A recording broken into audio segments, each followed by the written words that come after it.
Donc, j'ouvre une nouvelle présentation.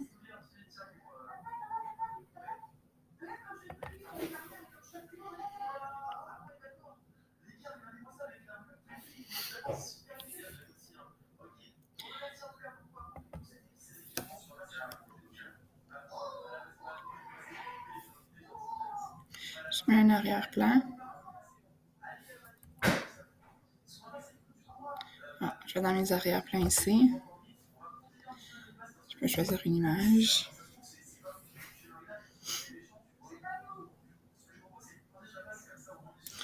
Je vais aller à la recherche d'une image. Je vais écrire ligne, couleur. Je vais choisir une image. Et là, je garde en tête que je vais mettre un rectangle blanc dans le centre. Alors, le milieu n'a pas trop d'importance. Je vais prendre celui-là.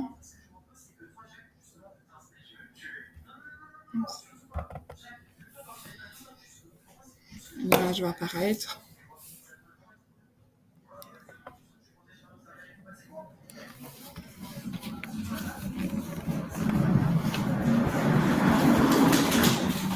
Je vais mettre une case. Oh. Bébé. Case blanche. Prenez mon bébé dans mes jambes. Mettre au centre. Oh, tu as calotte dans mes jambes. Oui. Tu le calotte. Mon Dieu, on a pris le calotte. Ouais, c'est correct. Maman. Centre ça ici.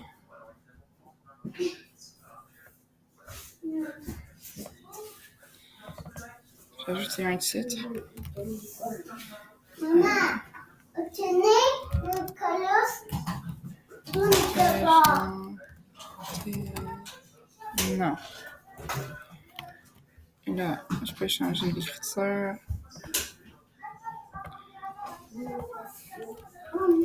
Si je pèse CTRL et la flèche part en haut plusieurs fois, ça met mon objet ou mon texte en avant-plan.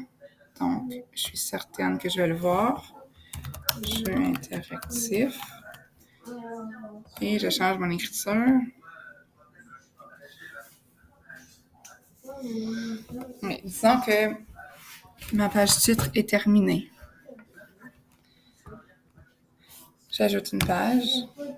Et là, ma page va être blanche. Si je veux le même arrière-plan qu'ici, je vais copier ma page et la coller. Ou bien, je peux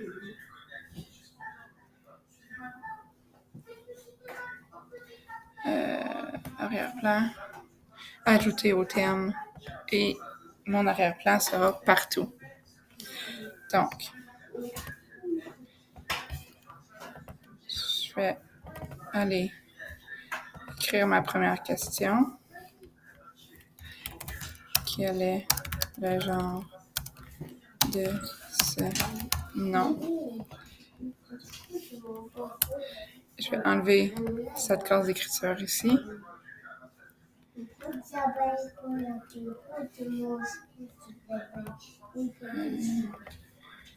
J'ajoute un texte. Je vais le centrer. Crayon. Je vais augmenter ça. Je vais enlever ça. Centrer. OK, donc là, je centre là. Et là, je vais aller placer mes deux boutons. Je vais prendre des formes de mon choix.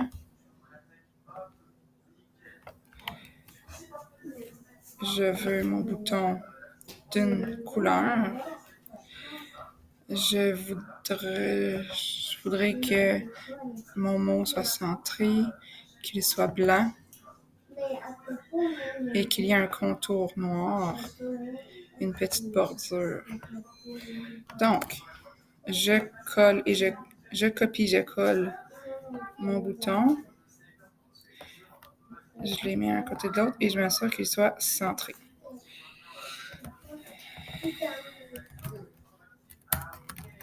Vrai.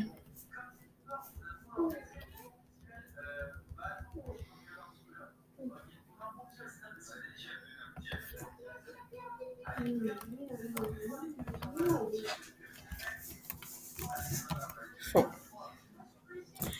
Donc, maintenant que j'ai ma page, je vais aller créer ma page qui dit que c'est une erreur. Alors, former ça. Oups. Je vais prendre une étoile comme ça.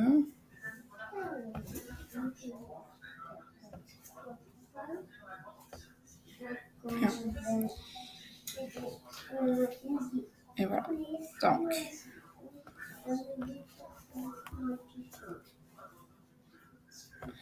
centre.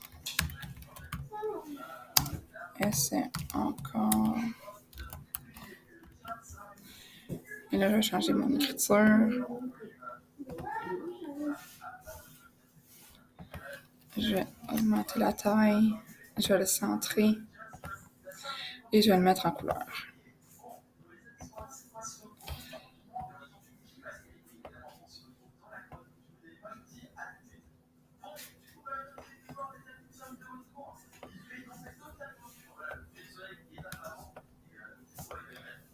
Et voilà. Donc, j'ai ma page qui dira à l'élève qu'il a une mauvaise réponse. Maintenant, ces deux pages-là devront être copiées et collées. Donc, je sélectionne, je clique sur la page numéro 2, je pèse CTRL, je pèse sur la page numéro 3. Mes deux pages sont sélectionnées. Maintenant, je fais CTRL-C pour copier et CTRL-V pour coller. Vas-y. C'est pas bien. Donc, je l'ai collé 2 fois. Donc là, je vais juste aller changer mes mots. Donc, ami, maison. Alors maintenant, pour pouvoir faire le jeu, parce que là maintenant, c'est seulement une présentation normale. Pour faire un jeu, je dois m'assurer à ce que lorsque les élèves vont cliquer, ça va les amener à la bonne page. Donc, par exemple, ma page ici, je sais que c'est un crayon. Oups, quel genre de sonore? C'est pas vrai ou faux? Masculin,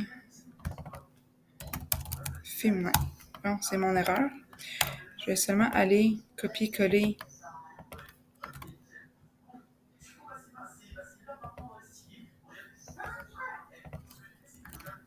OK. Bon, c'était mon erreur. Alors, je sais que c'est un crayon, donc c'est masculin. Ma case masculin, je vais aller la sélectionner en cliquant sur les petits points. Donc, je ne veux pas qu'il y ait mon curseur sur le mot. Je vais aller cliquer sur les petits points. Une fois que je n'ai pas de curseur sur le mot, j'ai cliqué sur les petits points, je pèse CTRL-K. CTRL-K fait l'option du lien ici. Alors, le petit lien, c'est CTRL-K.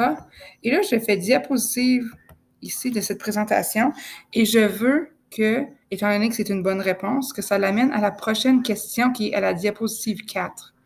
Alors là, je vais aller trouver diapositive 4, ici, et j'applique. Donc, en cliquant sur masculin, ça l'amène à la prochaine. Mais là, je veux que, peu importe où est-ce qu'il va cliquer autour, ne va pas l'amener à la diapositive 4. Je veux que ce soit la prochaine diapositive. Lorsqu'on fait un diaporama, on le sait que lorsqu'on clique, ça mène, je m'en vais Alice, ça mène automatiquement à la prochaine page qui sera mon essai encore. Donc, je le laisse comme ça, étant donné que c'est pour la prochaine page.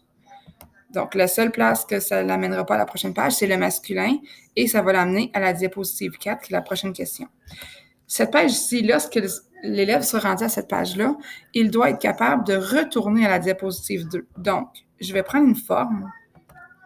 Je vais mettre ma forme par-dessus. Forme par-dessus au complet. Je veux qu'elle soit transparente parce que je ne veux pas la voir dans le fond. Alors, elle est là, mais elle est transparente. Et je pèse mon petit lien et je m'assure que ça retourne à la page 2. Donc, l'élève est ici. Clique, ça l'amène là. Clique sur masculin parce que c'est la bonne réponse. Ça va l'amener à la prochaine question. Mais clique n'importe où d'autre, également sur féminin, et ça va l'amener à la prochaine page. Cette page-là, lorsqu'il cliquera, ça va l'amener, comme ça dit ici, à la diapositive 2, qui est la diapositive précédente. Donc, au lieu d'aller cliquer sur diapositive 2, je vais aller mettre la diapositive précédente.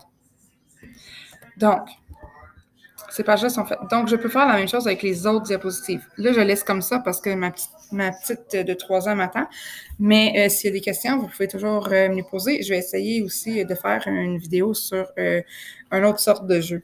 Donc, voilà, vous choisissez la diapositive de votre choix pour le lien. Au lieu d'écrire un lien,